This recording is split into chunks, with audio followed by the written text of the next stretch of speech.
Hey, what's up, everybody? Welcome to today's episode of the Drunken Boxing Podcast. In case you haven't heard, listeners of the podcast are still able to enjoy a 10% discount on all of Dynasty Clothing and Gear's awesome items. They make both martial arts training clothing and equipment, as well as lifestyle clothing. Their items are of high quality with really great designs, and they embody the spirit of the martial arts fully as well. So go on over to their website at dynastyclothingstore.com and have a look. At checkout, use the code MUSHIN, that's MUSHIN, and you will receive a 10% discount on your order. Let's cover some general news. Over the last year and a half, on the Mushin Martial Culture YouTube channel, I have published numerous Xingyiquan and Baguazhang instructional primer videos. These have been quite well received by the public, and I am happy to announce that I recently launched my Huajin online learning program. This program aims to give one the opportunity to learn the deeper aspects of Xingyiquan and Baguazhang in a systematic and complete manner, as I was taught by my Shifu, Di Guoyong. My goal through this endeavor is to make available to you, wherever you may be, quality instructional information presented in a clear, concise, and holistic manner, resulting in your skill development in these profound and valuable arts. The course is available now for your enrollment through the Mushin Martial Culture Patreon site. On the site, you will find a third tier named Huajin, which is the online learning program. Of course, I still have the other two tiers, which are for general support of both the podcast and the Mushin Martial Culture YouTube channel, where I publish various things related to the martial arts and their surrounding cultures. I am extremely grateful for any support which helps me to continue producing quality content. You may find my Patreon site at patreon.com/Mushin Martial Culture. That's all one word, Mushin Martial Culture. Alright, on my YouTube channel, I have just released a new episode of Senki, and this episode features my Liang-style Baguazhang uncle, Zhao Dayuan. I recommend checking it out if you haven't yet. Moving on, over the past weekend, the Hong Kong-based International Goshu Association held its third International Martial Studies Conference, which this time was held digitally. I attended the second edition of this wonderful conference in 2018, where I presented a keynote. The International Goshu Association, under its executive director, Hing Chao, along with all those involved, is doing some extremely valuable work for the Chinese martial arts in the fields of research, preservation, promotion, and exchange. It is not superficial work and includes the involvement of titans in this field, including my guest today. This past conference was extremely informative, with an exchange between both Asian and European martial artists sharing some groundbreaking research and information. If you haven't, I suggest you take a look at the organization, and I'm sure that the presentations will be made public shortly. This leads me directly into today's podcast and my guest, the esteemed Professor Ma Lianzhen. Ma Lianzhen is the son of the great professor and martial artist Ma Mingda, and the grandson of the legend Ma Fengtu. Arguably, the Ma family is one of the most important families in Chinese martial arts over the last 100 years. Their significance cannot be overstated. Ma Fengtu was instrumental in the Goshu movement of the Republican era, and Professor Ma Mingda is recognized as one of the foremost authorities on Chinese martial arts and history alive today. He is a professor of history at Jinan University in Guangzhou and has published numerous works on Chinese history, classical literature, Chinese sports history, and, of course, Chinese martial arts. He is a pioneer in the field of martial studies, and his contributions to the field are extensive. Ma Lianzhen is an accomplished martial artist who also holds a doctorate and continues research into the fields of martial studies in his father's footsteps. He has been actively promoting the Ma family Tongbei system, as well as developing much-needed combat formats and training in the fields of Chinese short weapon combat and others. In this podcast, he gives us insight into his grandfather's history, the Ma family martial arts, as well as his endeavors in the field of Chinese martial arts and research. This was a fascinating discussion, and truly, the work being done by the Ma family needs far more international exposure than it has received so far. Let's get right into it. I bring you Ma Lianzhen. Okay, welcome Professor Ma Lianzhen, I'm very happy and very honored to have you as a guest on this podcast. Your family is extremely famous, especially within Chinese martial arts circles, particularly to those that are more well known, people that are more knowledgeable on Chinese martial arts. They have definitely heard of your family. But I think that more people should know about you, your family's endeavors, and what you're doing now and into the future. So welcome. The pleasure is mine. I don't know how to say that. My family is quite famous, Yeah. especially my grandpa and my grandpa's brothers, my father's and his brothers are very famous. But until this generation, our generation, we are not famous. We are just, I don't know how to say that. We are just hardworking staffs for keeping this tradition alive. So Well, we no. try to be famous, but we are not famous. Yeah, I mean, At least not at the present. yes. Well, firstly, I want to say thank you for doing this interview in English, especially since it's not your main language that you use daily. So I know for a lot of the people out there, they're also very grateful to have this opportunity to hear you in your own voice. So I'm thanking you for that, first of all. And I know you said that you are now carrying on the legacy of your grandfather and his generation down to your father's generation. I think that's important work. But could you give a very an introduction to your family's history for people that don't know? Okay. Um, we are actually quite old. It's not old. We are actually a quite ancient Muslim Chinese family in China. Our ancestors actually came from Middle East. Then, very first generations, we started to work as the how to say that, the astronaut, the people who study the star maps, the Right. atlas. Yes, and then a few generations later, we become Chinese by marriage. Then they actually experienced a few generations of soldiers. We used to be professional soldiers. We fought for the Ming dynasty and the very beginning of the Qing dynasty. Then, until the few generations before my grandpa, they became totally farmers. Then my grandpa Ma Fengtu is a very important figure at the second upcoming of our family.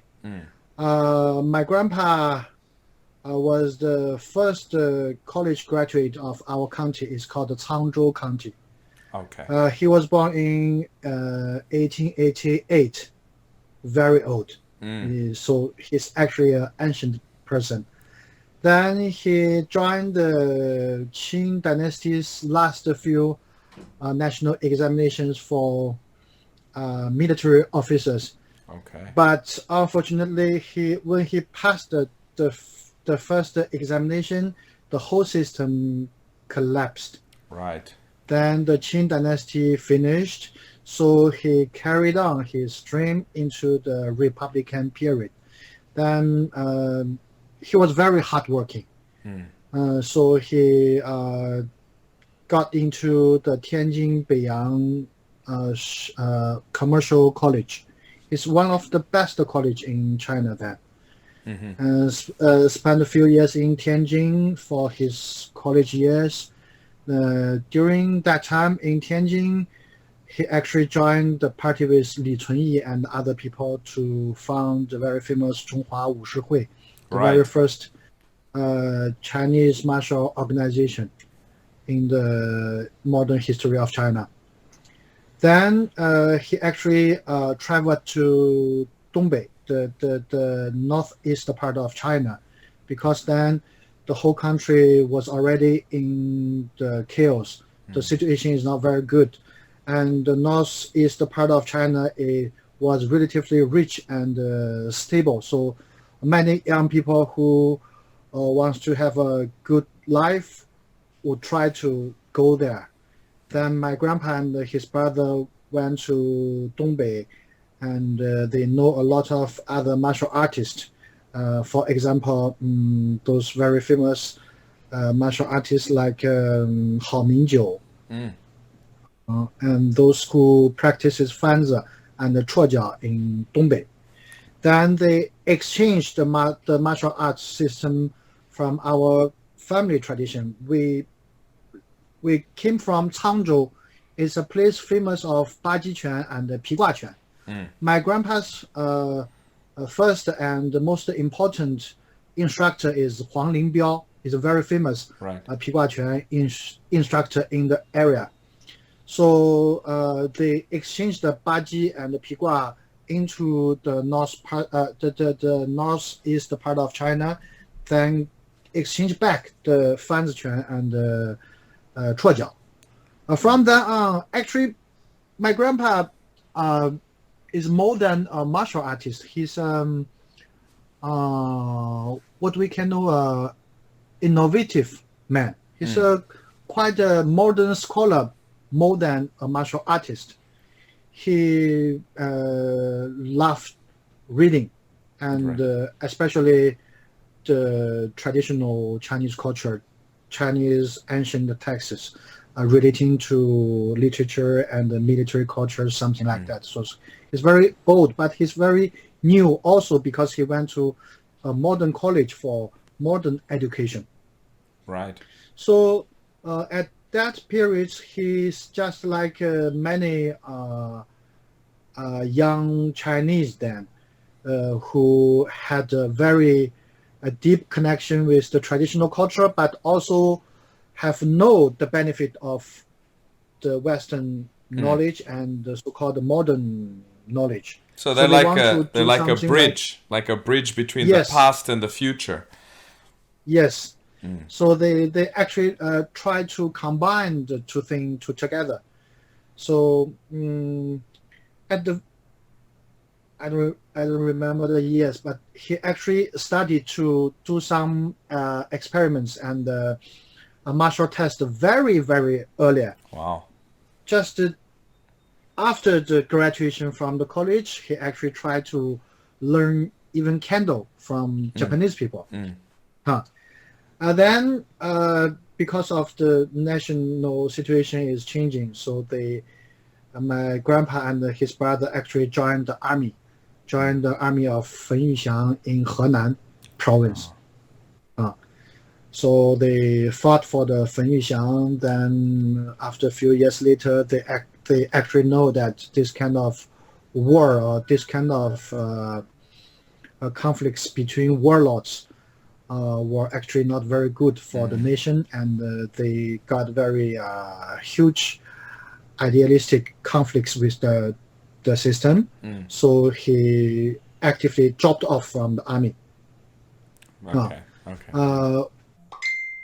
Then he was actually invited by Zhang Zhijiang to form the Central Institute of Goshu, the Zhongyang Goshu Guan. We actually had the letter.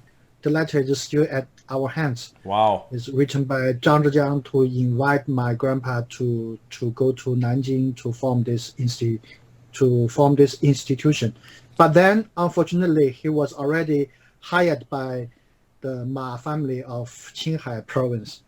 So he went to the northwest part of China, then become what we call the Qinghai Shen Ting Mishuchang.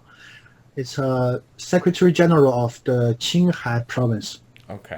Now it's just like the what we can call Shenzhen. Like a mayor. I don't know. A mayor. Yes, the mayor of the Qinghai province. Then he recommended his brother Ma Yingtu to go to the Nanjing to join the Zhang Zhijiang to form the Central Institute of Goshu in Nanjing. Right. Very famous. He himself stayed at Qinghai, but he also formed the Qinghai Goshu Guan, then later Gansu Goshu Guan and the Ningxia Goshu Guan. Also, we formed the three provincial Goshu Institute in China. We are the only family who formed at least they maybe formed one, but we formed three provincial institute in China.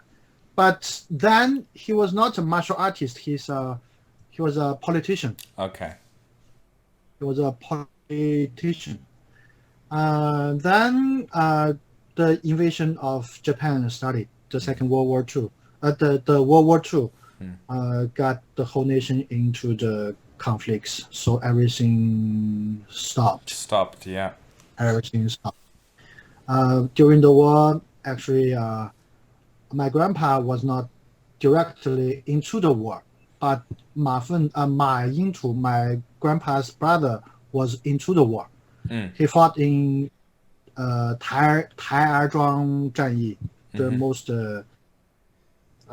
brutal, one of the most famous battle in China against the Japanese soldiers. So, and my grandpa's small brothers, three of them, they are four brothers. Three of them fought in the war, and my father's oldest brother Ma Guangda also fought into the war. Wow. Unfortunately, Ma Guangda was seriously injured after the 西风口战役, the 西风口 battle. Right. And soon deceased. Yeah. So very tragic. Unfortunate. Very tragic. Yes. My father told me that was a huge, how can I say that? It's a huge punch to my grandpa. Shock. Yeah, I'm sure. Anybody loses a child, it's a major shock, especially to lose them in such especially a situation. The first son. Right, the first oldest son. So, yes. My grandpa wrote many letters and many calligraphy. Now we still have them to memorize his oldest son, his disease, and he says that he used to think Ma Guangda should carry his barrier to keep the martial tradition of the family into the next generation. Then unfortunately his oldest son just passed away during that. Wow, very tragic. Then, yes, very tragic. Then my grandpa actually moved from Qinghai to Gansu province. Then becomes the cultural minister of the Gansu province. Then after a few years later, he retired.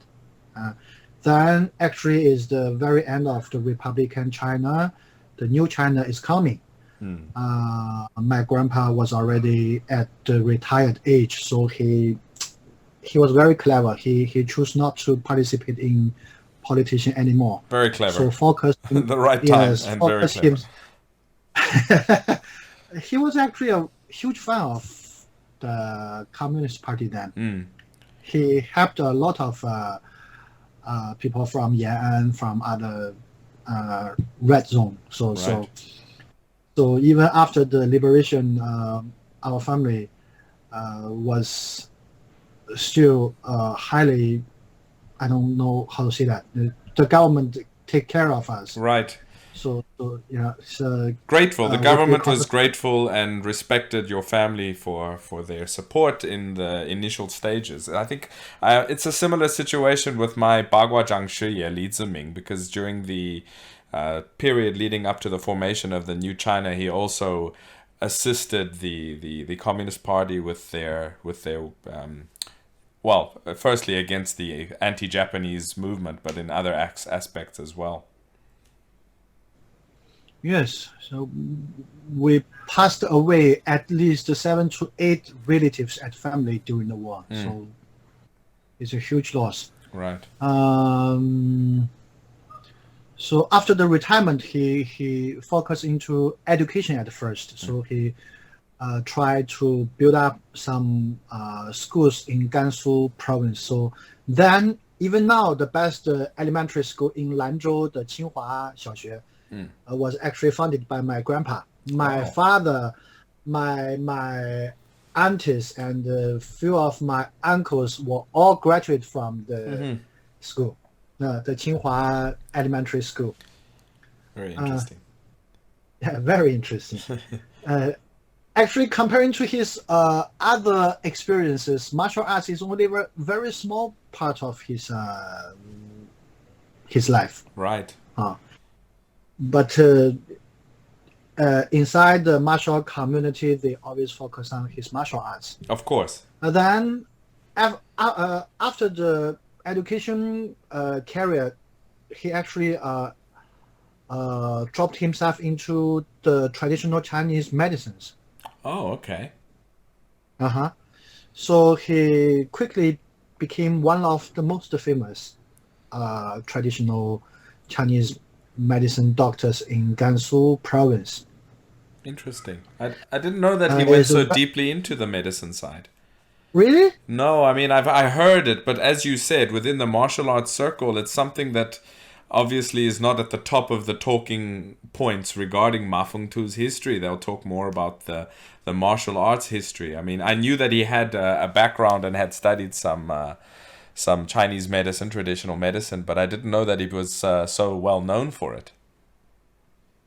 Actually, it's very interesting. He was the first one who was famous before the liberation, then entered the first examination, a provincial official examination for the traditional doctors in Gansu province after the liberation.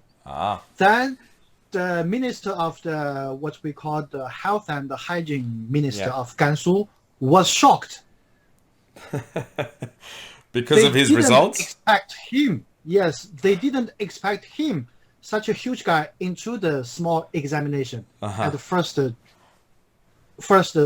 examination. So they shocked. They even asked that, why you, such a famous one, have to enter this small examination? If you want, you can just give us a letter. We will give you the lessons.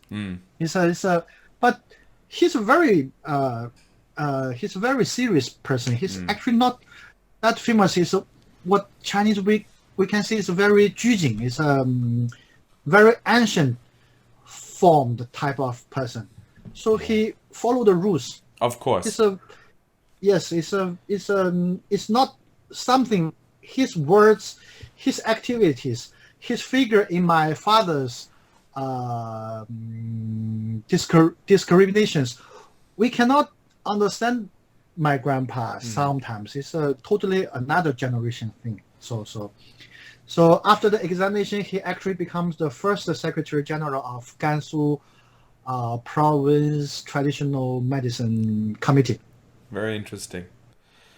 Yes, his first 甘肃省中医协会会长. That's an amazing history. Yes. Very amazing. Yes. So at my family, we are a huge family. We are also we are a Muslim family. We are also traditional Chinese family. So I used to have. I've seen two grandmas. I have two grandmas. Yeah. But we used to have three grandmas. Really? So yes, yes. My father's mom and Ma Guangda's mom are actually different ladies, but they are all our grandmas. Oh, of course, of course. I understand what you mean. Yes.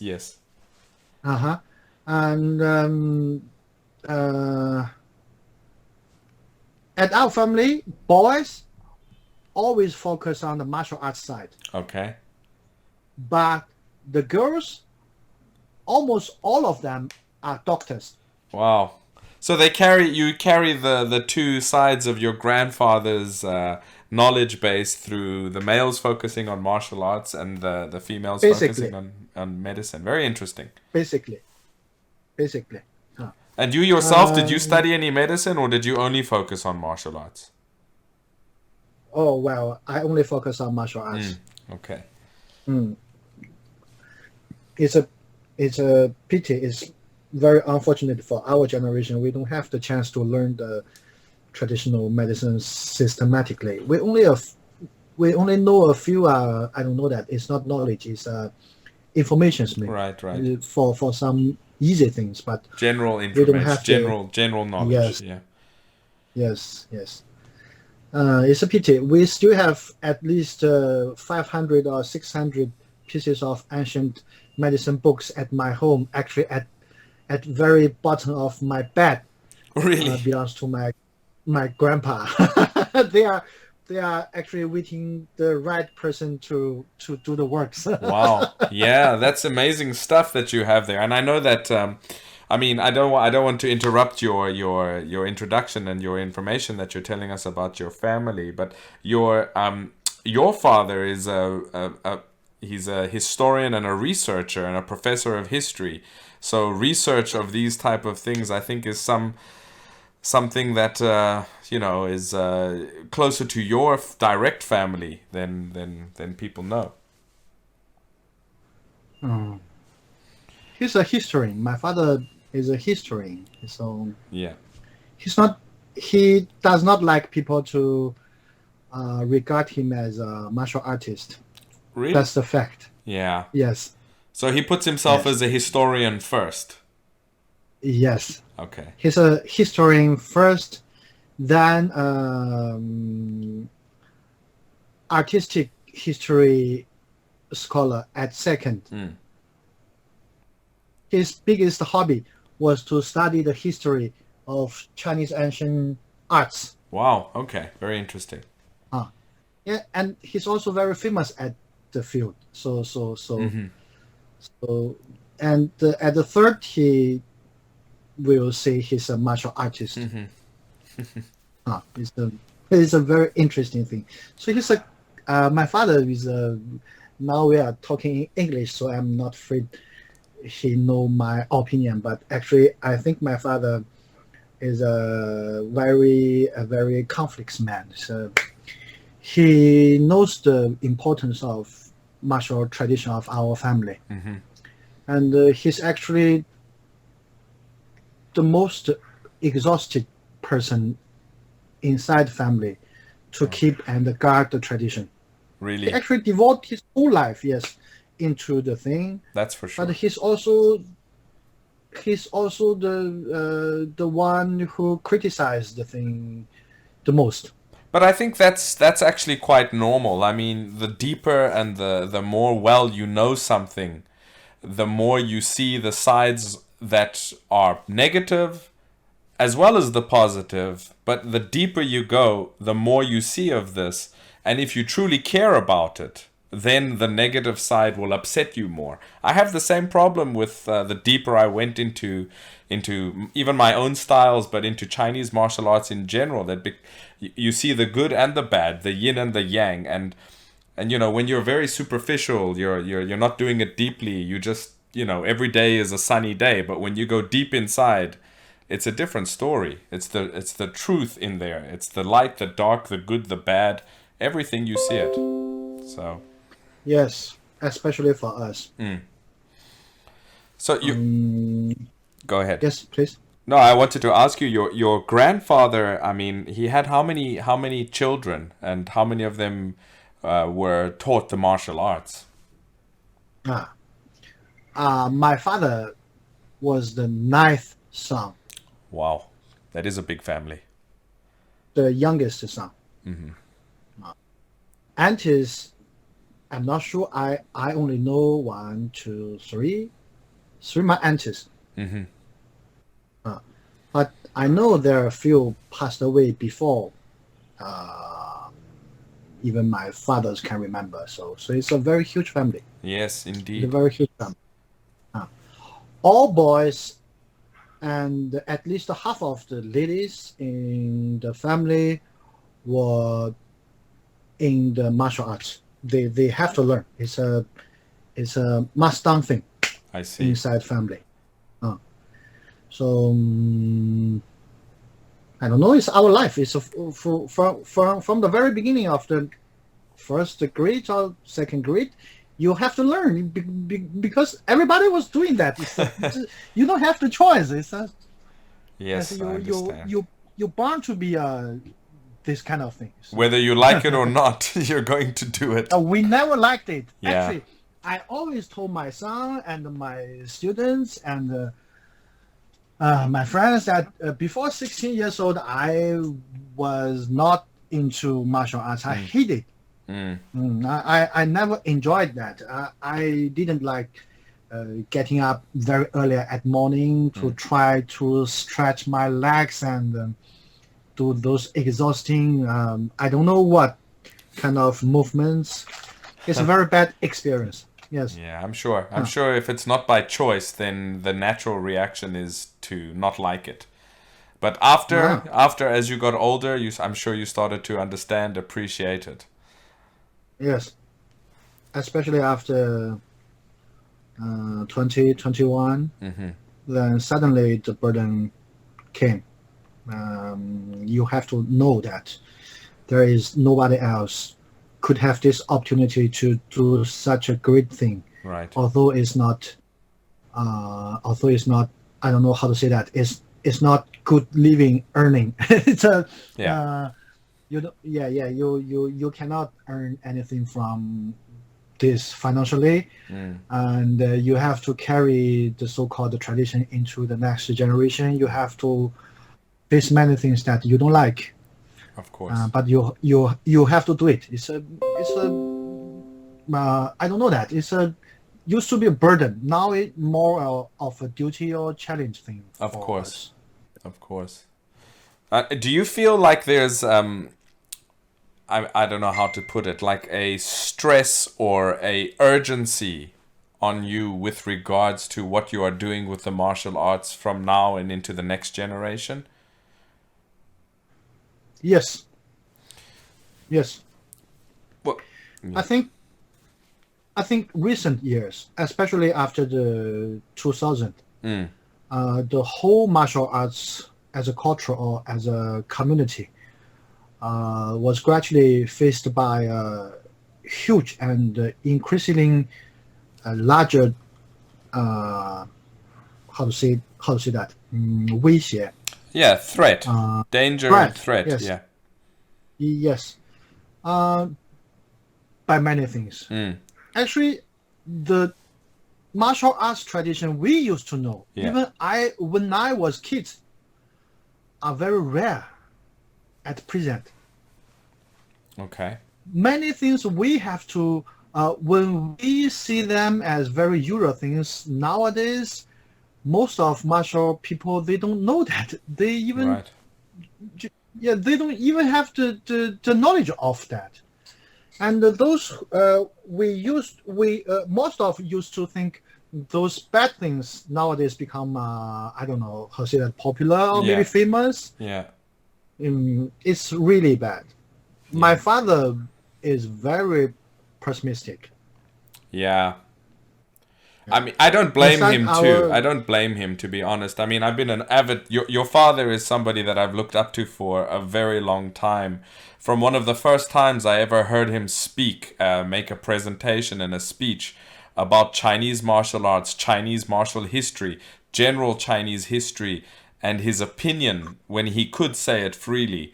Your father influenced me quite heavily, and it was because he was, firstly, very honest, but secondly, you know, I mean, there was something there that I also felt that there's a risk of loss, but also a risk, never mind loss, but going the wrong way, which your father highlighted a long time ago, and he influenced me in many aspects, from doing my own research to understanding things deeper, and to the way I look at the issues. Your father influenced me.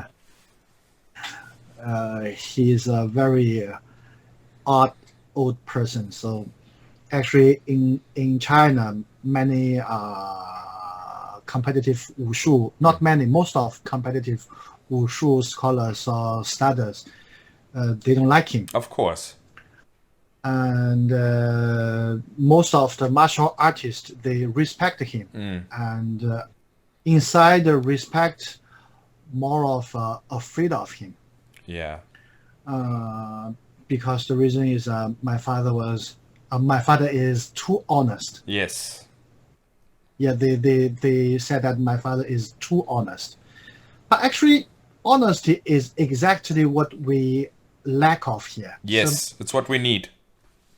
Yes, martial arts actually is one of the most honest knowledge in the world.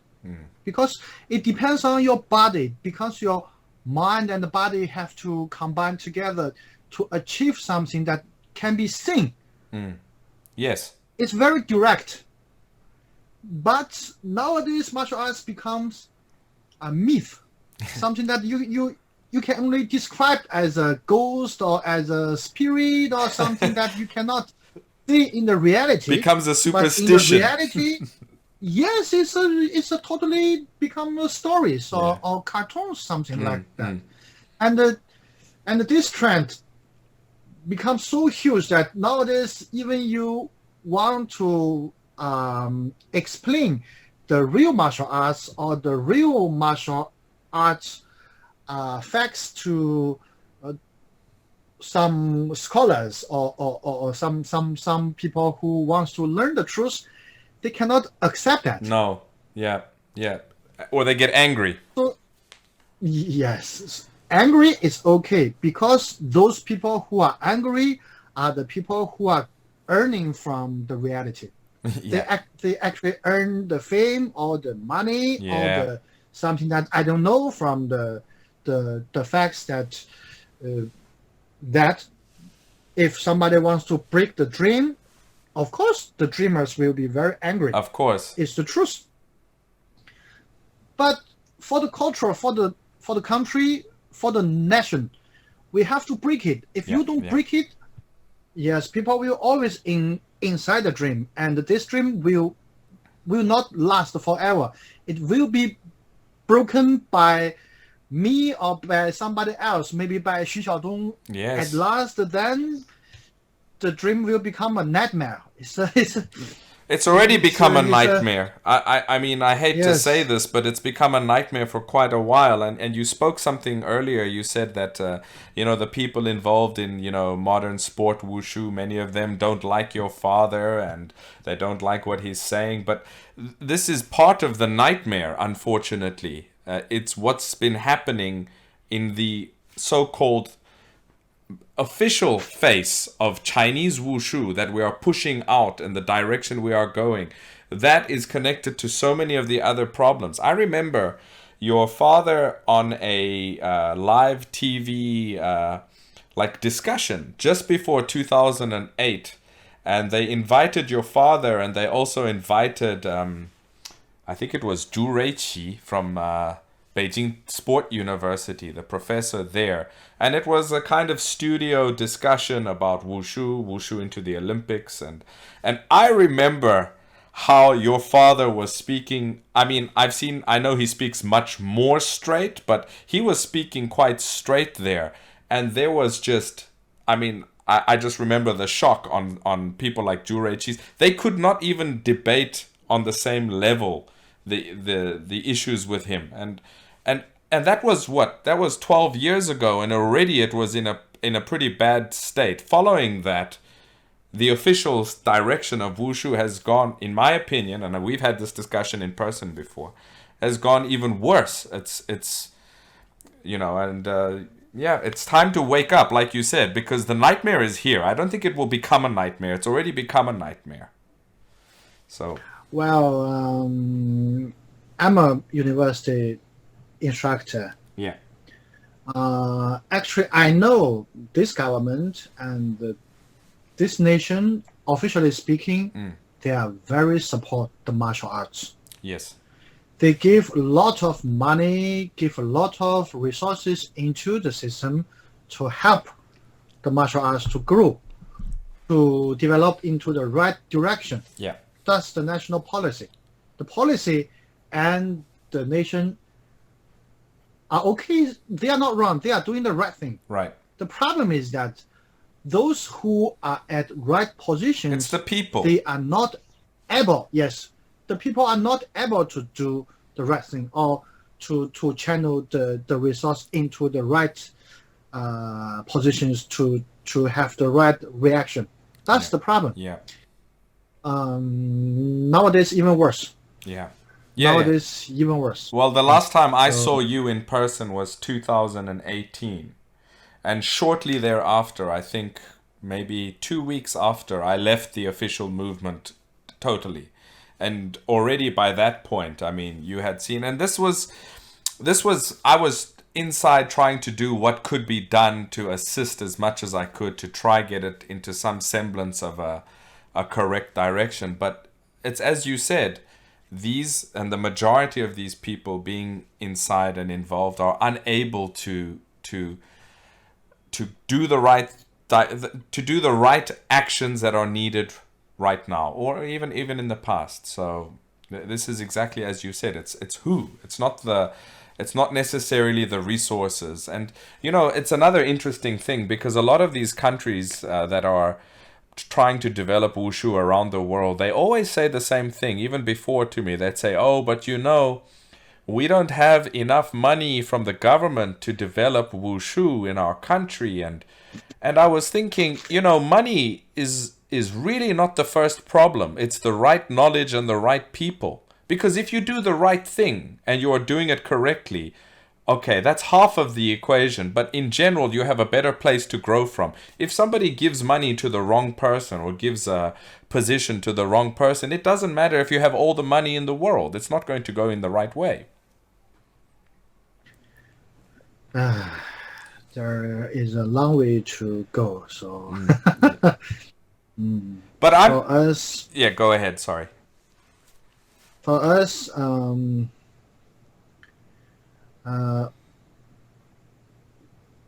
to say that? My family was the very first to break the Shitu relationship in China. Mm-hmm. We broke down the master and the student, apprentice, disciple. Yes, this kind of thing. Yeah. After before the liberation, during the Republican period, actually, my grandpa they already dropped off this tradition. Okay. Because they think the right educational institutions were the best way to educate people, to give the right knowledge systematically. Yes. Then, nowadays, I am the first one to recover the tradition in the family.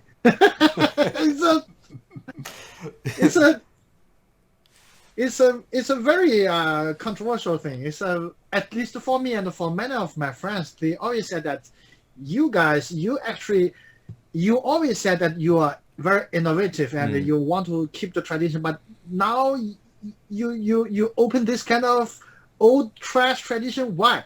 Oh yeah. What was your reasoning? Why did you do that? Because I had a few long conversations with my father. Mm-hmm. We think the situation, the period that Chinese martial arts will suffer is much longer than we can take. So at least for my family, we are not huge or strong enough to keep the whole thing into the right way. At least we can protect ourselves from the outside world. Mm-hmm.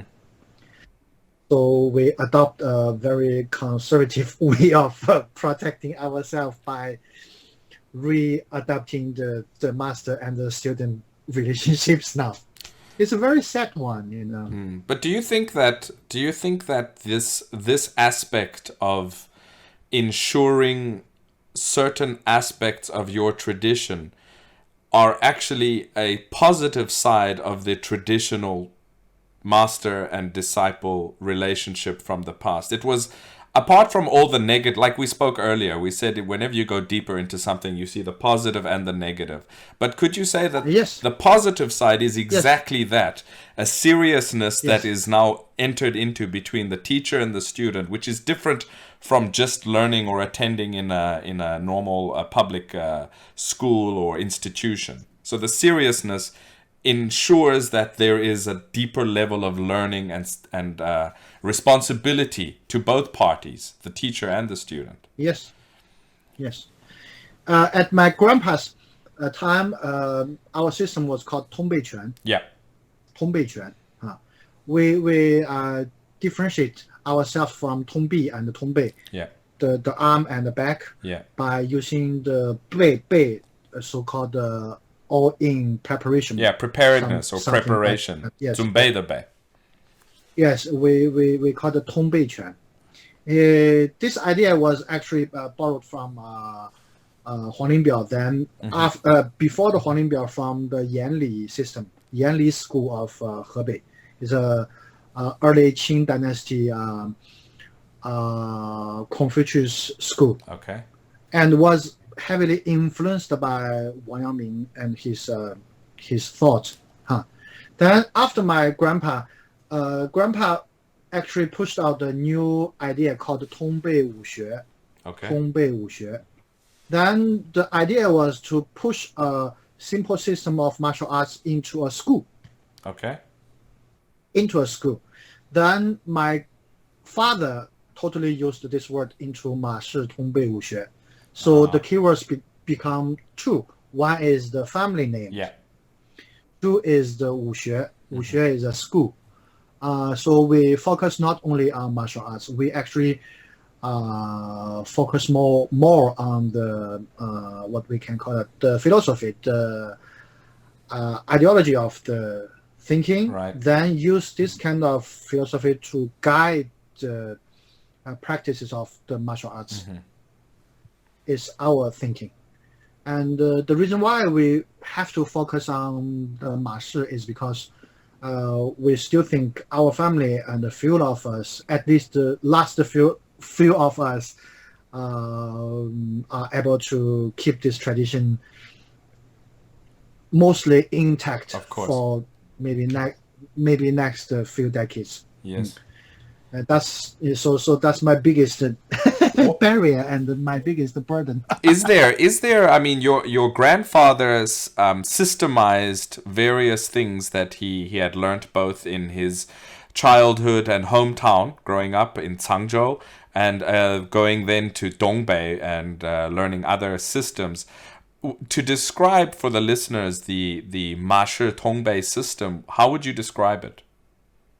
Okay. Most of people who know us would know that we are famous of Baji Quan. Yeah. The reason why is actually our relatives were actually directly related to Wu Zhong, the first grandmaster of Baji.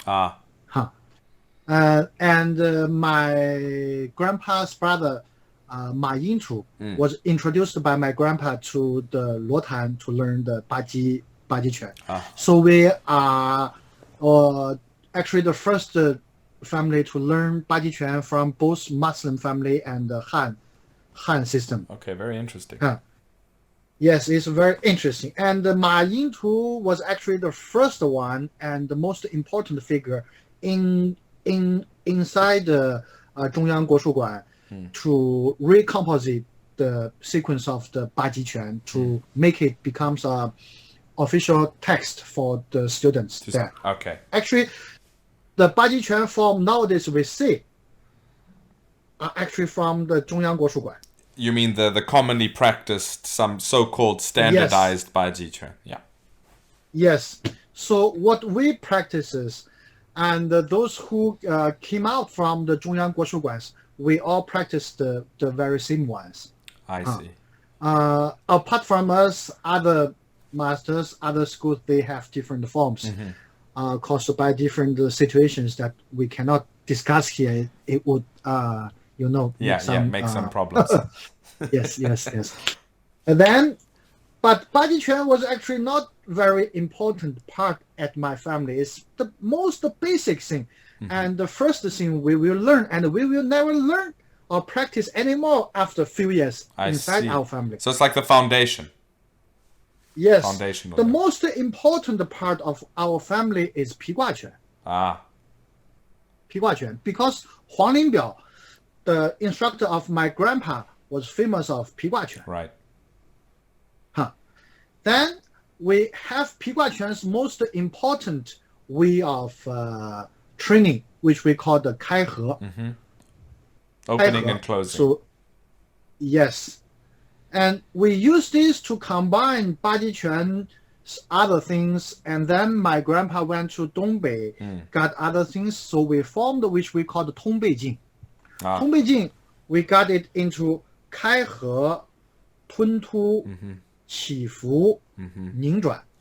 Okay. I don't know how to translate that. Opening, closing, kai he, twin two, swallowing and spitting. What was the next one? Qi fu, rising and Fu. sinking. And the last one? Ningduan. Twisting and turning. Or yeah. Ningduan are for the steps. Yeah. Footwork usually. Yes. Kai he is for the arms. Okay. Uh-huh. Opening and closing. Shifu is for the body, especially the main joints. Okay. The main joints. Rising and falling. Tun Chu are actually the activities focused on your spine. Okay. Swallowing and spitting are for the activities of the spine. Okay. Spine. Uh-huh. So these four elements forms what we call Tongbei Jing. Right. They are equally important. Of course. Yeah. Equally important, but will be expressed differently according to different types of bodies, training ages, and your talents. Okay. That's the reason why when choosing students, we have three forms, what we call the 龙形, 虎形, 耀形, the dragon form, the tiger form, and the eagle form. Right. These are three main forms. Then we have three secondary forms, which called 亚龙形, 亚虎形, 亚耀形. Okay. So we have 6 types of selecting students. Right.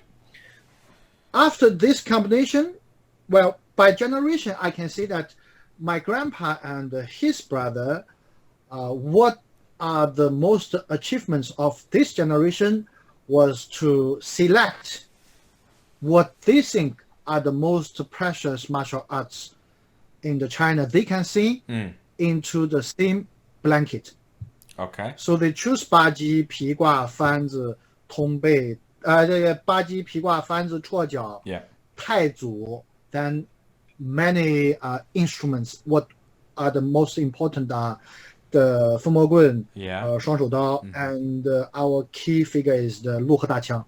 We have many things, a lot of things. So let me translate those weapons that you just mentioned. You mentioned the Feng Mo Guan, which is the staff, northern staff. You mentioned the Shuang Shou Dao, which is the double-handed broadsword. And you mentioned the Liu He Qiang, which is translated as the Six Harmonies spear. Yes, okay. Yes. So we have a lot of things. So the biggest nightmare for my father and for me was always try to memorize all those things in the right sequence. It's a very difficult. Yeah, it's a big curriculum.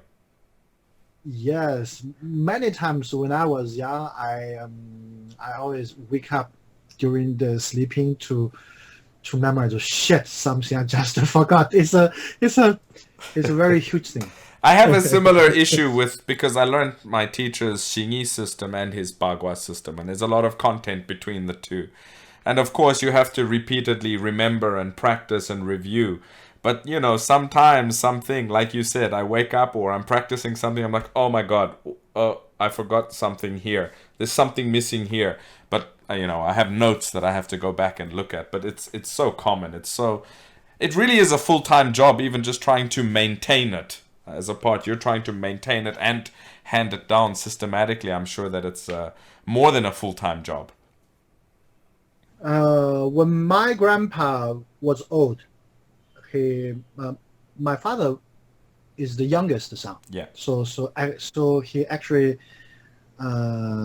spent the most of my grandpa's last years. Okay. From his kids' time to the very end of my grandpa's life, they stayed together. So my father got very deep connection with my grandpa. Yeah. Then my grandpa started to recollect all those things to make them into the right positions. Okay. The most important principle was to do the 减法, how to say that? 做减法。You mean jian as in the weapon? No. Minus 减 Oh, okay. 法 subtraction. Yes. Yeah. Subtraction. Yeah. Subtraction, to do the subtraction, because he think that based on the four principle of movements we mentioned before, the 开合起伏拧转 Yeah. and the 吞吐, it's not very important to have so many forms, Right. but it's very important to select the right movements and the right principles from all these this pile of informations to form the right system, to form the right Tongbei system. Okay, I understand. Yes. So at last years, my grandpa started to do this kind of thing. So he formed what we call the 三路皮挂拳. So we could say this was a refinement. You can say it's a refinement. Yes. Because a lot of people would say, oh, Yes. subtraction, you lost some things, but that's the wrong way to think of it. It's taking the existing thing, finding the essence and refining it and focusing on that. Yes. Then he started to like 皮挂拳 used to have only 2 forms. Okay. But inside our system we have 3. Okay. So the third form of 皮挂拳 was actually 通背. Ah, interesting. 八极拳, based on 八极拳 we have 八正拳. Or we also call it 建功八极, in memory of his brother Ma Mingda. Right. So we have 建功八极. 八正拳. Jiangong that- is the name of your academy as well, correct? Yes, but it's not in memory of my grandpa's brother. He's in memory of him. I see. Okay. So then they have the 通背大架子. Right. 通背大架子 was the what we can call a draft of what we are now practicing, which we call the 通背十二打手. Okay. Dajiazi is the then- large frame or the big frame, and Yes, it's a very old way of practicing. Okay. Actually, it's a very good way of memorizing and have the muscle memory. It's one of the best Chinese martial arts training systems. It's very good. Yes, it's very good. Then we have learned instruments, certain instruments like a 边杆 or Okay. other things from the westernmost part. But we combined it into a new system. In the old time, 边杆 only have one side and it's very, in our opinion, weak. Okay. It's more of Arabics, not martial arts. It's very fun, full of fun, but it cannot be used as a efficient weapon. Okay. So we do some things to change the 边杆 system. Then my grandpa and my grandma's younger brother, they together have 边杆 into a new form, which we call the 五阴七手十三法. Okay. So It's 13, very famous now. 13 methods. Yeah. Yes, lot of person, even lot of foreigners are doing Yes. this thing. Yes. But Yes. unfortunately, a few of them are right. I don't know how to get so many different forms outside. Yes, many people actually earning money from Tongbei. Oh, of I'm course. actually losing money. Yes, but those I don't know how to say that.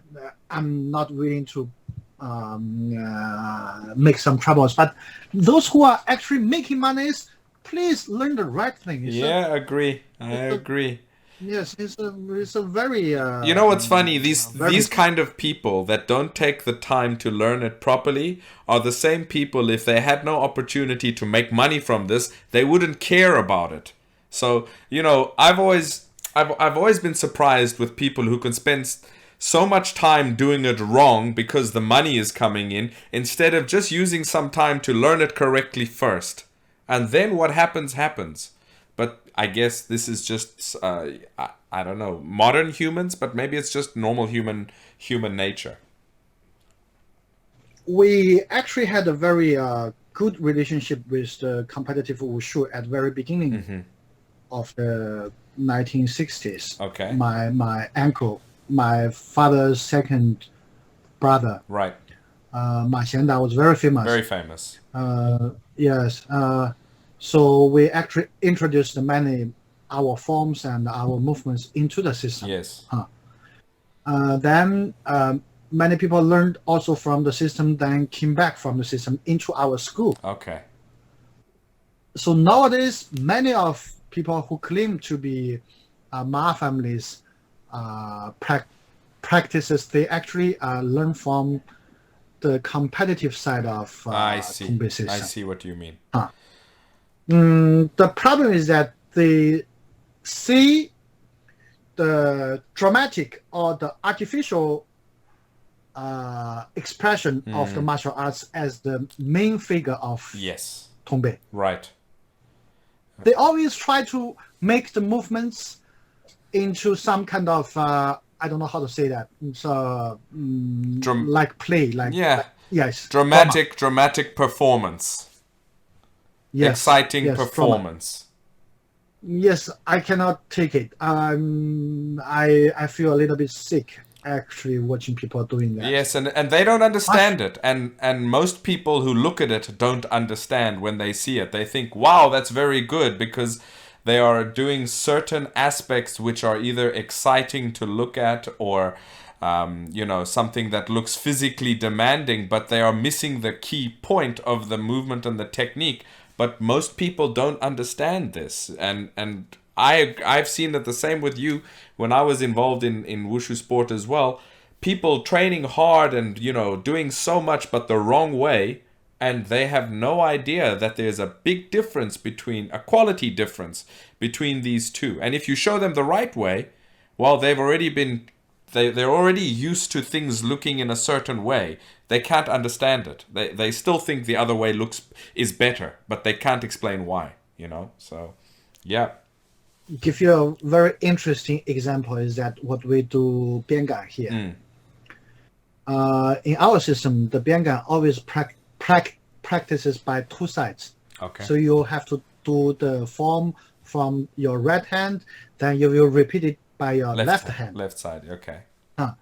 The reason why is that biangan is supposed to be how to say that, an instrument to help you to learn the weapons that in the future can be sharpened, like blade or something like that. Okay, I understand. So you have to learn it from two sides to avoid the danger and to make your body two-side flexible. Right.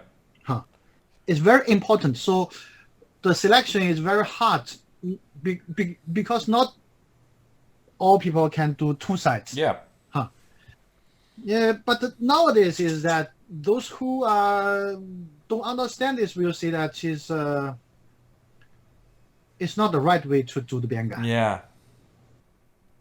And many people from my old hometown Lanzhou, they always put other forms movements like Shuangshou Dao's movements or Miao Dao's movements into biangan. I've seen that. It's actually totally wrong. Yeah. Biangan is biangan. Blade is blade. Of course. It's different. Finger is not dick. It's very. It's a word that I always use to tell my students that you cannot misunderstand the two things. It's totally different. If you use the finger to do that thing, you cannot have the right results. You won't have the right results. Yes, my word will have some troubles, but still I always tell them it's wrong, but nobody listens. No, I understand. I've seen it. I've seen it with many things, and this is what you were saying also about the stress about the future of Chinese Wushu, because that's the majority. Unfortunately, the general mainstream direction is that direction. So it's quite hard to fix it, to turn it into the right direction. And I mean, I'm quite impressed with what you and your academy has been doing in recent times. You're in Guangzhou at the moment. How long have you been in Guangzhou? From 1993. Okay. And prior to that, I was in Lanzhou. I was just in Lanzhou a few days ago, as I told you. My first time to Lanzhou. It's a great city. As you said, it has very good food. I ate very well there, especially the lamb. I was really happy eating the lamb there. But yeah. I'd like to go back and spend some more time there sometime, just looking. Maybe next we can go there together. Oh, I'd love that. I'd love that. Yes. I actually recall a story that your father told me 2 years ago. He said that there was, it was in the early days of the competitive wushu development here. And they had him judging. He was judging, and there were two performers that came out in the same division. And the one was an older person, an older gentleman doing quite a high-level traditional, I can't remember what the event was, but some routine. And following this, in the same event, there was a young person just doing basically acrobatics. It wasn't as highly refined in terms of martial arts. And the other judges had decided to give a high score to this acrobatic performance, and your father was like, "This is wrong. This is the wrong result." And no one wanted to listen to him. And he told me, I remember in the story, he told me that was when he decided enough is enough. He's not going to continue in this field. Yes, he's that's I don't remember the years. It's I don't remember the years, but that's the first or the second national wushu competitive competition in China. Then the kids from Tongbei, from the northwest provinces, they give him a very high level, give him very high points. But the old guy from Henan province, yes, was dropped off from the competition, and my father was angry. Yeah. And after the competition, during the dinner, he actually teared off his referee certificates. Really? He tore it up? Yes. In front of all people. Then told them that I will not join this kind of thing anymore because it's not good for my sons and future generations. Well, he's right. It's a Chinese old saying. If other people had paid attention to what he said then, maybe things would have been a little bit different today. But alas, they didn't. He also told another story. Actually, he might told you this, that in 1959, the first national youngster competition, Wushu competition in China. Yeah.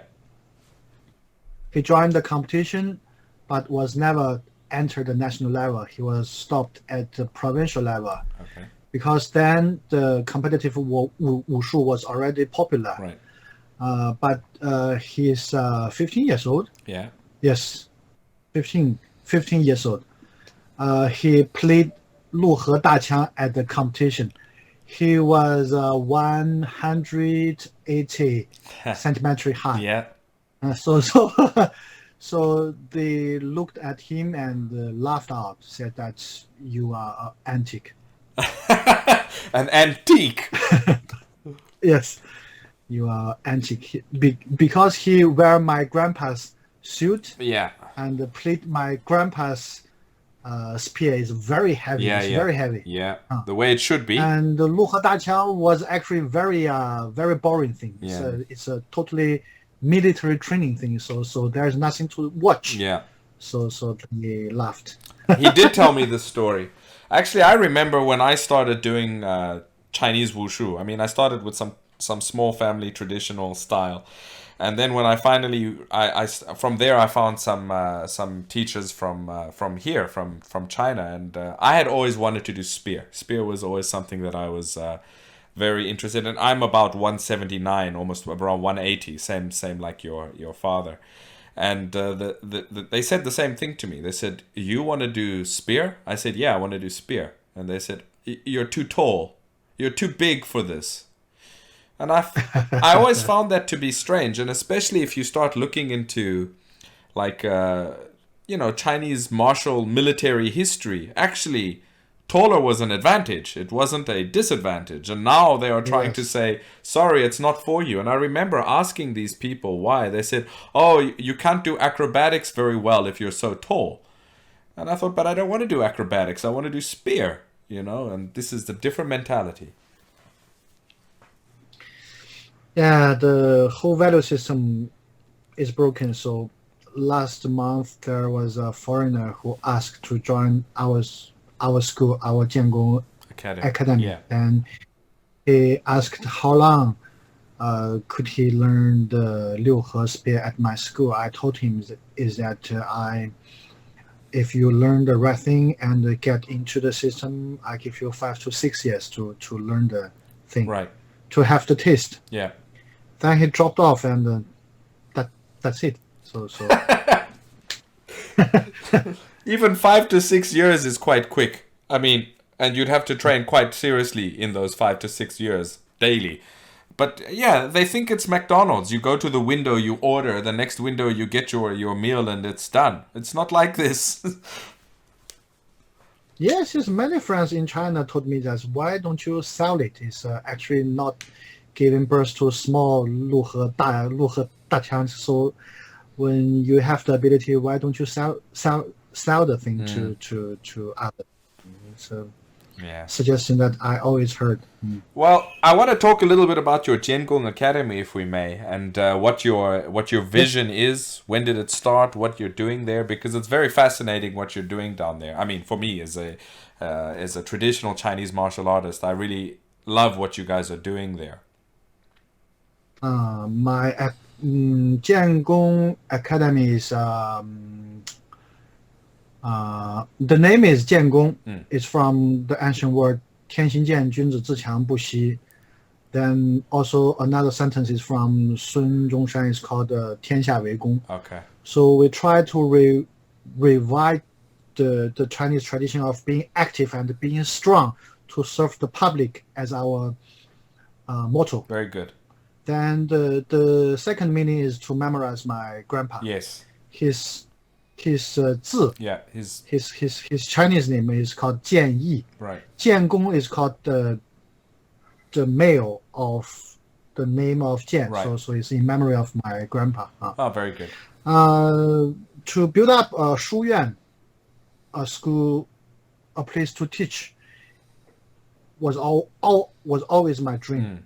Also the dream of my father and my grandpa. My grandpa actually built up a school called the Tongbei 书院. Okay. But the time was not right. So after the liberation, the thing went off. My father didn't have the chance to build up this kind of things because China is actually becoming stronger recent years. Yeah. We have the adequate time and financial Means. resources to do this kind of things. Yeah. So we've already operating for 5 years. Okay. The main purpose of this school is not to preserve Tongbei. Okay. Tongbei is our family's thing. Right. It will live and die with our family. If I have the right person or the right family to pass it on, I will do it. If not, they will die with me. Yeah. That's the family thing. But the school is not. School is a place to promote what we call the standardized Chinese martial arts. Okay. Basically, Goshu.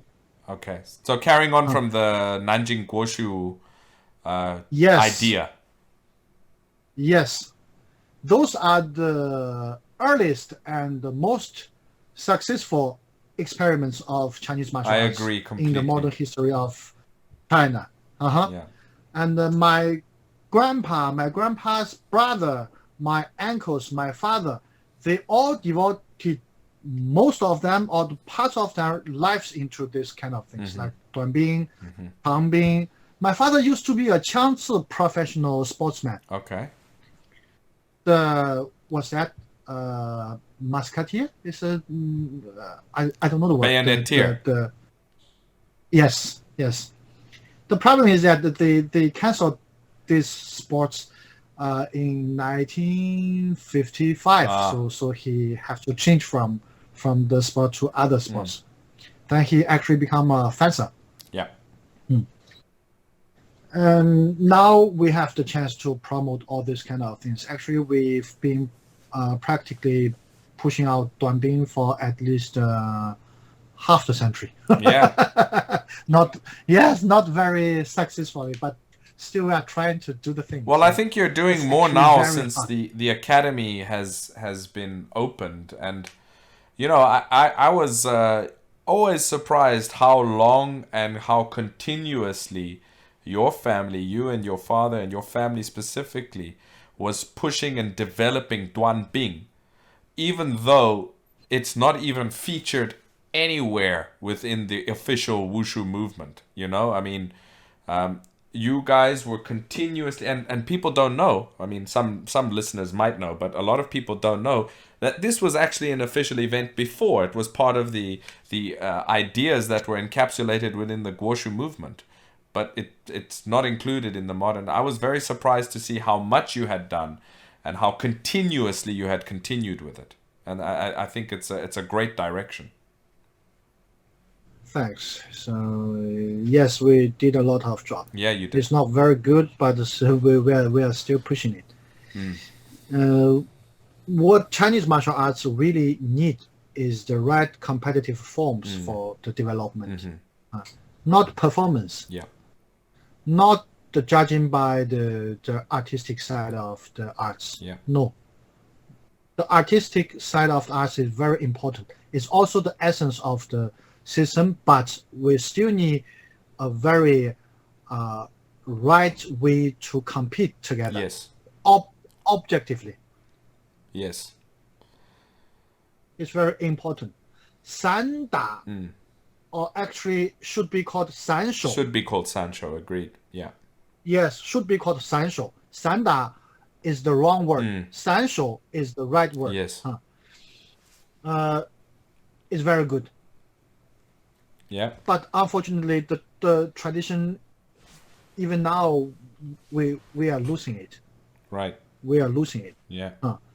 The reason are many. Maybe the influence of other bare hand fighting techniques are too developed to have the Sanda into the right direction, something like that.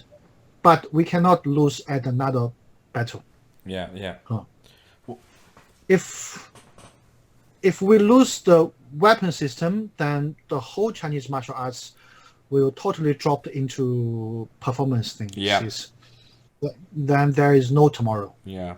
Yes, that's our way of seeing the martial arts. So what you said that Sancho is in having difficulty. What do you think it needs to be done, or what are your ideas regarding Sancho and competition as a whole? Well, actually, here is what we call, or the government now is pushing out, so-called cultural confidence. Yeah. I think it's very important.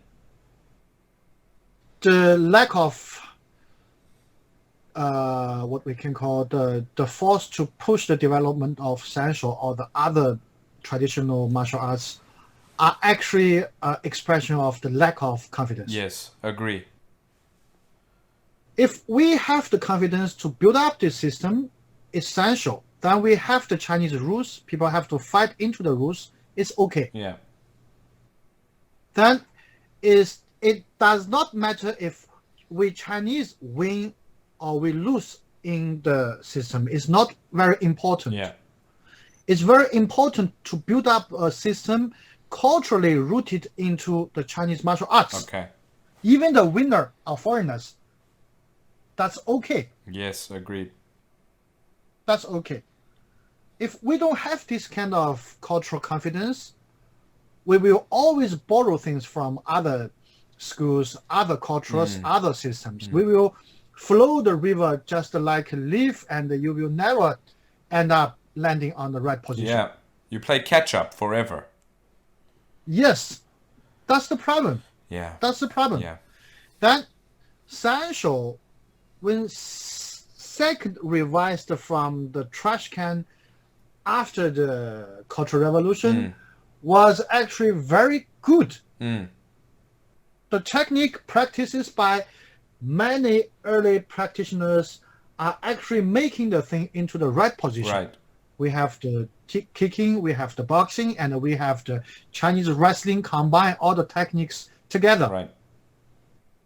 We use the right techniques to express Chinese martial arts certain elements such as quick, sudden, and short. Yes.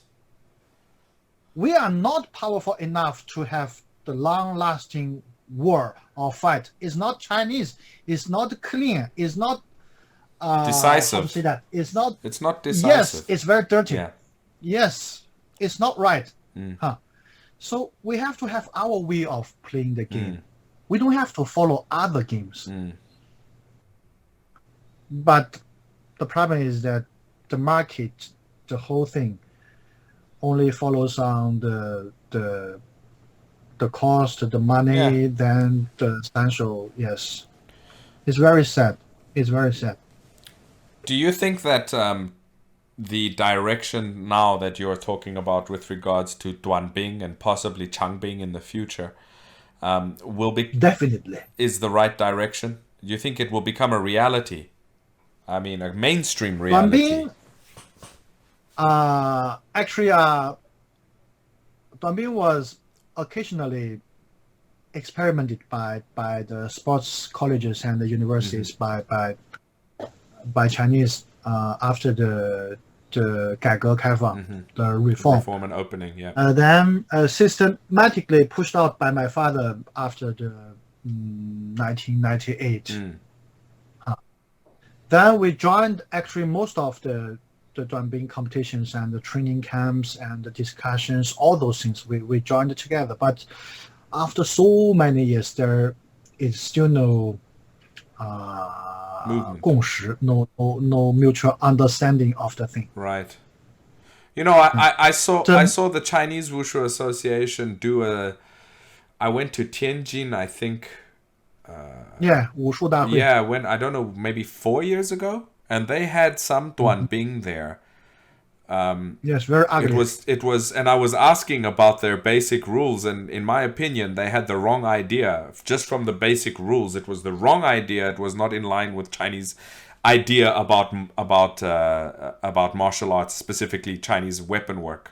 The basic idea was incorrect. I don't know what happened from there. The conflict is here. By our rules or by the rules that we adopt from the Central Institute of Goshu, is that if you make the right point, the competition will stop. Then the judge will give the right point. Then the competition continues. This kind of competition will end up at one round will be ended by many times. So if the competitors are not well trained, the competition looks not very good. Oh, of course. Not very interesting. But this is actually a problem that can be solved by systematically training. It's an end that you can see. But the people in charge are so eager to see the end. Yeah. So they are trying to develop a rule to keep the fight into a continuously fighting system and looks very fierce and bloody maybe. Yeah. To have the jumping, dropping aerobics together to even make the screaming. Yes, look the martial opera, something like that. Oh man. It's not right. Yeah. It's not sports. You know, it's another show. I had this discussion. I've even said it in discussions on the internet before. I said Chinese martial arts, especially the official movement and the shape of the events, we are the only sport that looks at fiction, like movies and these things, and try to mold ourselves on fiction. the other martial arts and the other activities, the movies and the fiction look at the real practice and then make something into a movie. We try to take the movie and make it into a martial art. It's like some kind of backwards, silly logic.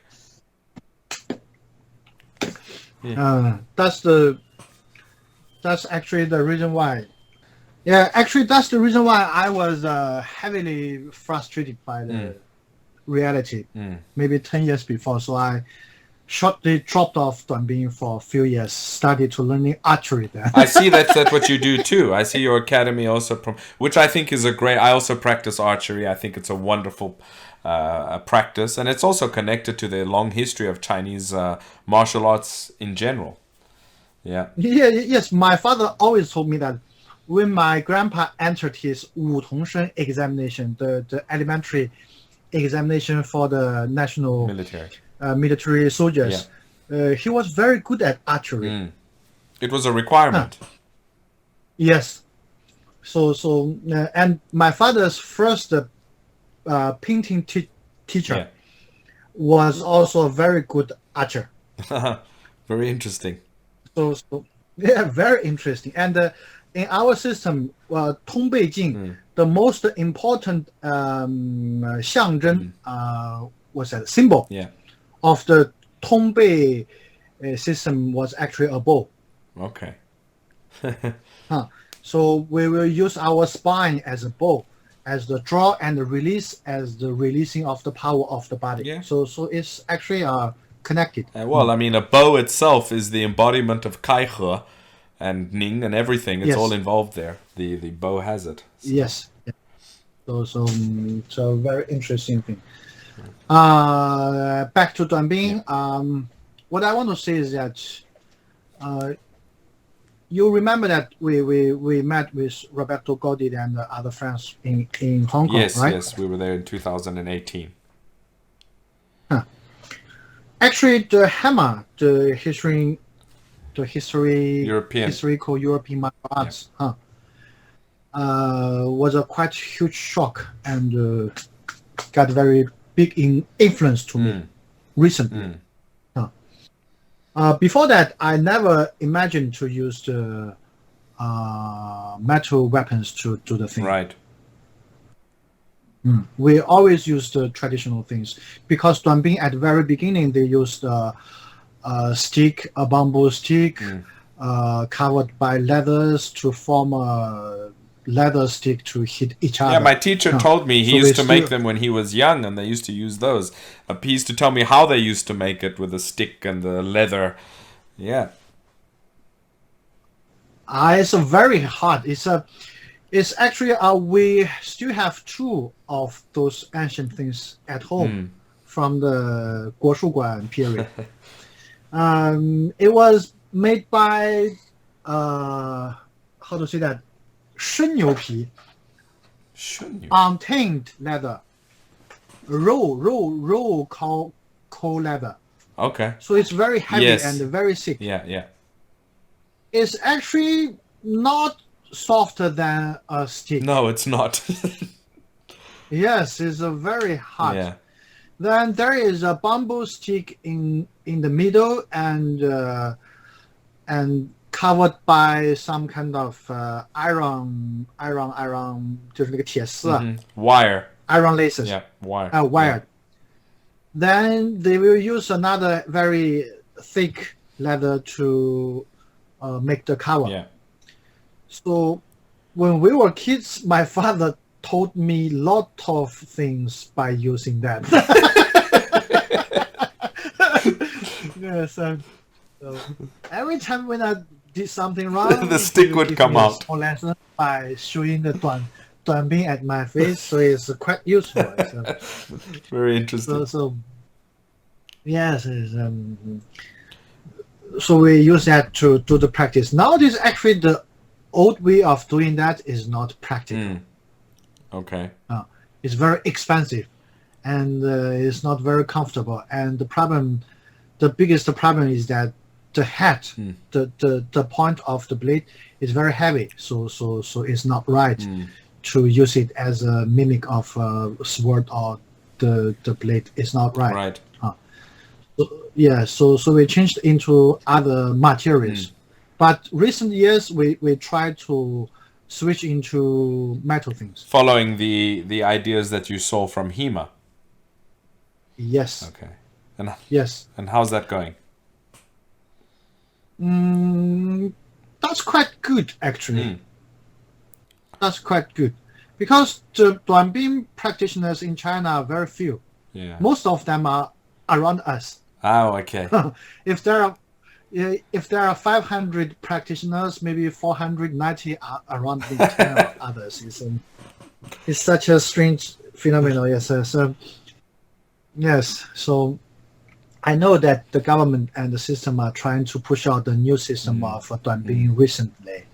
They might have the competition even recently, but their focus are already wrong. Yeah, I saw it. I saw it. I told them as well, but they don't care. And another new orientation of the new Duanbing is that they will use the Ming Dynasty's book like Genyu Shenji or other things to use the Ming Chinese version of Japanese katana to do the fighting. So it's a cheap version of Kendo. Japanese Kendo. Yes. So so I laughed at them. I don't know why they don't have the imagination. Maybe it's the wrong liquor. Maybe it's the wrong people, like we said earlier. That's the issue. It's the wrong people. I also saw more recently that you have been involved with the Shaolin Temple, and I mean, what are you doing there? Yeah, we family have a very deep connection with the temple. Well, I mean, you were speaking about the warlord, and you were already directly connected to the temple from even then, but probably there's more to it. But a lot of people wouldn't know that history with the warlord. There are some things that we cannot talk here, but I will give you some pictures. Is Ma Yingtu, my grandpa's brother, was actually the training director of the Central Institute of Goshu. Yes. Then also the second hand of the Shaolin Men after the Wang Ziping, which we call the Xiaoye, lead Xiaoye. So our system, even Baji Quan, was actually part of the Shaolin system. Okay.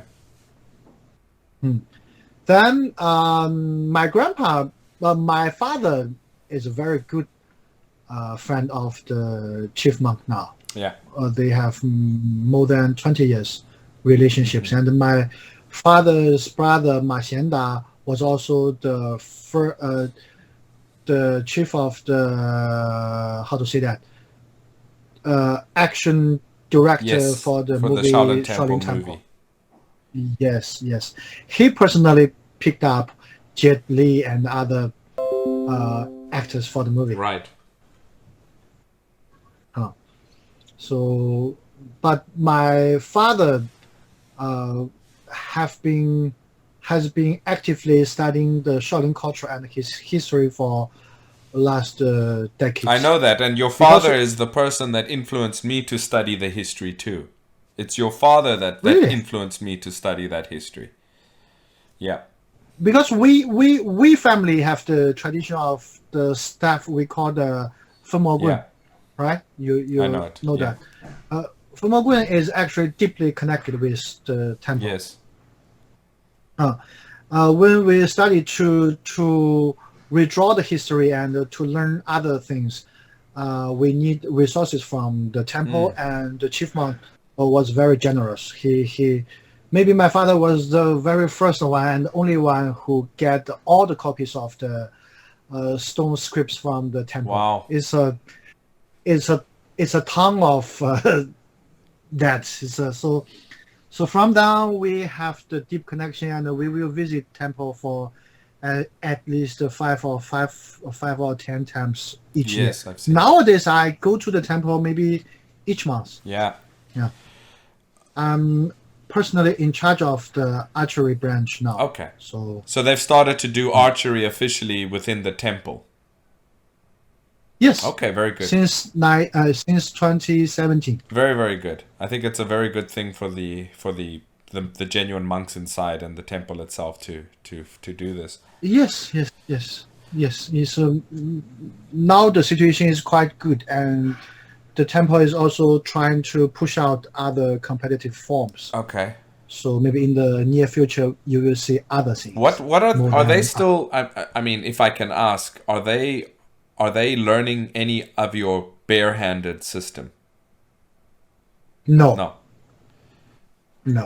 What are they practicing in terms of within the temple? I mean, we know the schools around the temple, but that shouldn't be a representation of the temple anymore.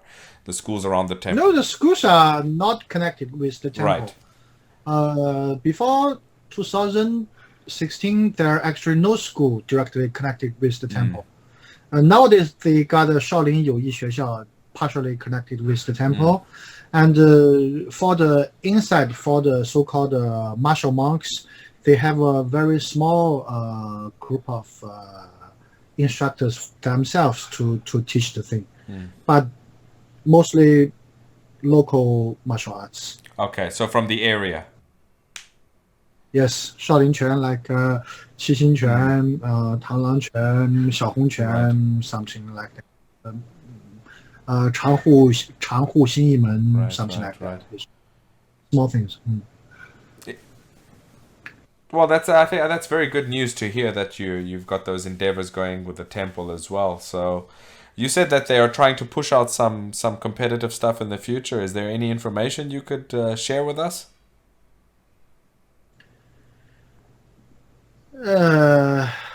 No, not yet. Okay. Yeah, actually, it's a bigger picture.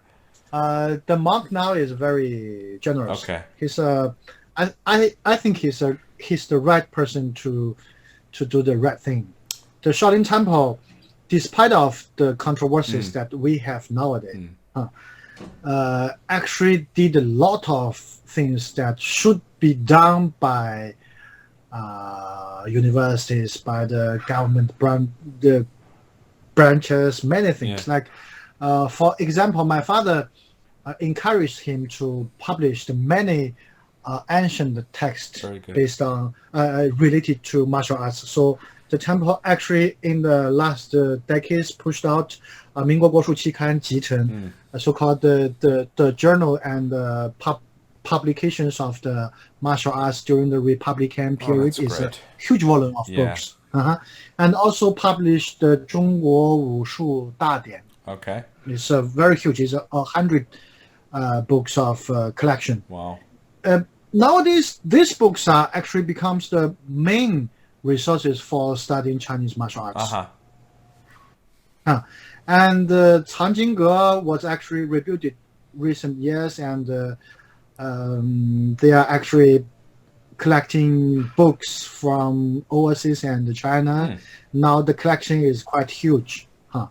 So everything looks quite good. Well, that's a good direction. That's a very good direction. And yes. It's very interesting to hear. Very, very good. We are actually pushing out a new volume of huge books next year, which we call the 中华射点, the archery encyclopedia of China, the Chinese archery encyclopedia. Very good. Just remember that I'd like a set first.